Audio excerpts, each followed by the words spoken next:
Nakatayo ang babaeng yan sa bangketa sa Caloocan nang lapitan ng isang lalaki saka pinagsasaksak. Kahit natumba na, binalikan pa siya ng suspect para saksakin ulit.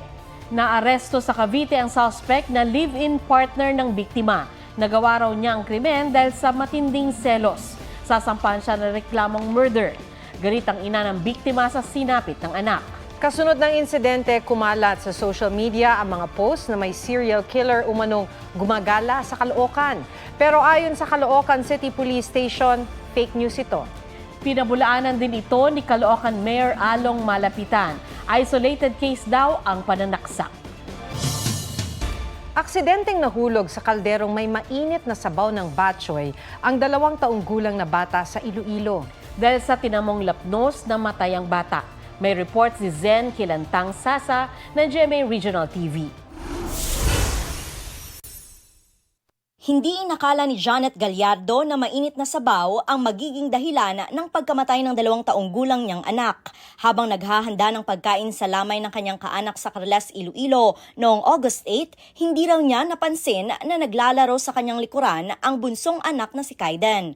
Nagulat daw siya na nakapasok na sa kaldero ng batchoy ang bata. Nadulas umano ang bata at na-shoot sa kalderong nasa sahig. Nabatyagan ko na lang, nakibot ako nga nagugampal sa ma'am, nakasulod na nakita ko saya, nagapungko na siya sa kaldero nga may saba mo tugin bakit ko sa dali, kagin nangayo ko tabang. Paglilinaw ni Janet, hindi kumukulo ang sabaw noon dahil 1 oras na ang nakalipas mula nang maihango ito sa kalan. Pero dahil mainit pa rin, 4th degree burns ang tinamo ng bata. Naisugod siya sa ospital pero binawian ang buhay nitong Martes. Comment nga, amo na ako nung ginabayan ko ng bata ko, nga misulod yung ko sa kaldero, aba Diyos ko, gatulog lang luwa ko sa mga comments ang bawo. Zen Kilantang Sasa ng GMA Regional TV, nagbabalita para sa GMA Integrated News.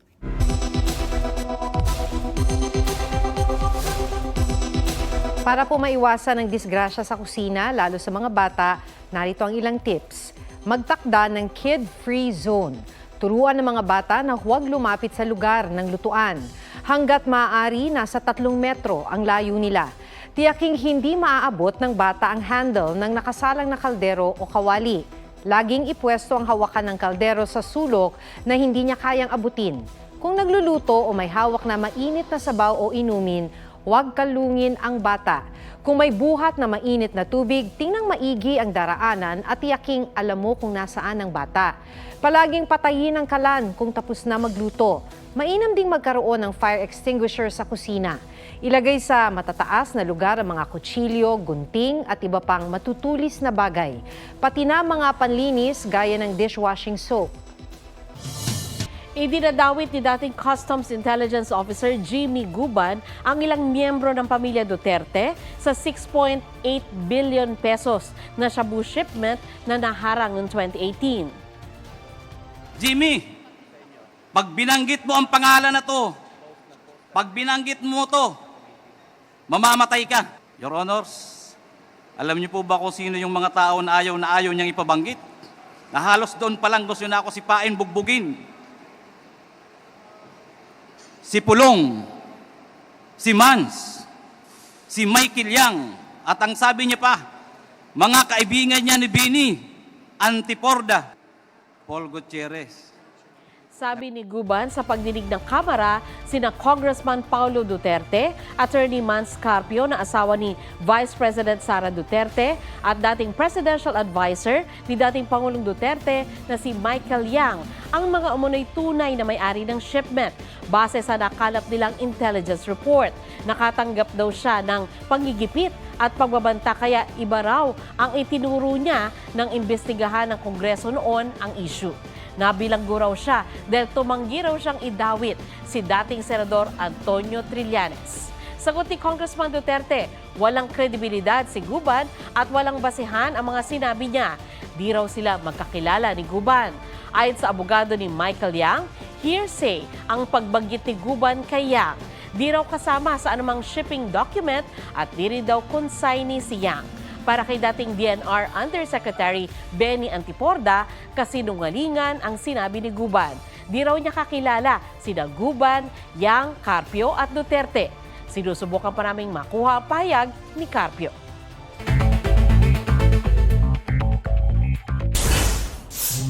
Tatlong kadete ng PMA hinatulang guilty sa hazing na kinamatay ng kapwa nila kadete na si Darwin Dormitorio. Dalawa sa kanila guilty rin sa kasong murder. Sinintensyahan silang lahat ng reklusyon perpetua. Nagpapasalamat ang pamilya Dormitorio sa nakamit na hustisya. Kampo ni dismissed Mayor Alice Guo, naghain ng counter affidavit at humiling sa DOJ na buksan ulit ang investigasyon sa reklamong qualified human trafficking laban sa kanya. Dating Energy Undersecretary Alexander Lopez, itinalagang tagapagsalita ng National Maritime Council at sasagot sa mga issue sa West Philippine Sea. Itinalaga namang TESDA Director General si Negros Occidental Representative Kiko Benitez. Bernadette Reyes, nagbabalita para sa GMA Integrated News.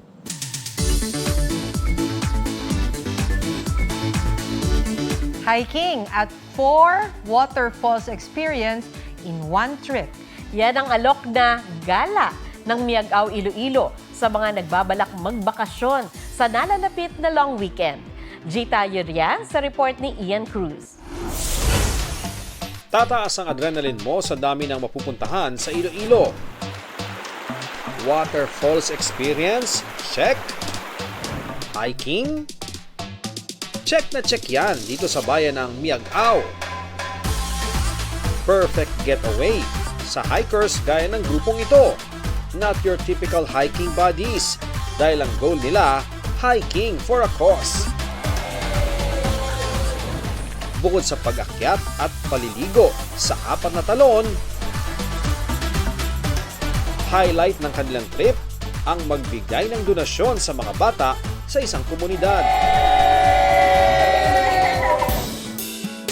Larga naman tayo sa Lagayan Abra at puntahan ang RRB's Falls.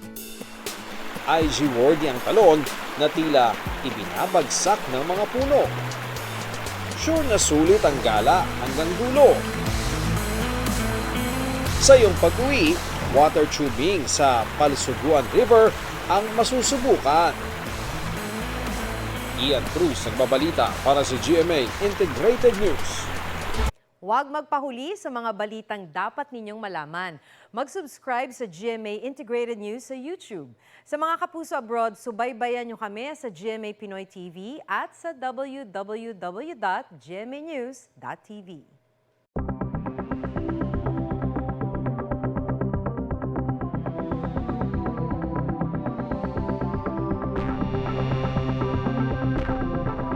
Ang pagiging obese o sobrang taba ng magulang posibleng mamana rin daw ng anak ayon sa eksperto. Pero bukod sa genes, may isa pa raw nagiging dahilan ng obesity. Alamin sa report ni Nico Wahe.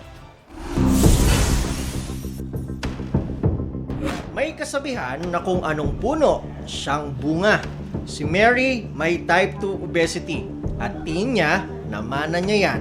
Dahil ang mga magulang daw niya, obese rin. Lola ko is also high blood, tapos si mother ko ngayon is high blood, diabetic, lahat na yata ng sakit na sa kanya. Ayon sa Philippine Association for the Study of Overweight and Obesity, bilang sa pagkain nakukuha ang pagiging obese.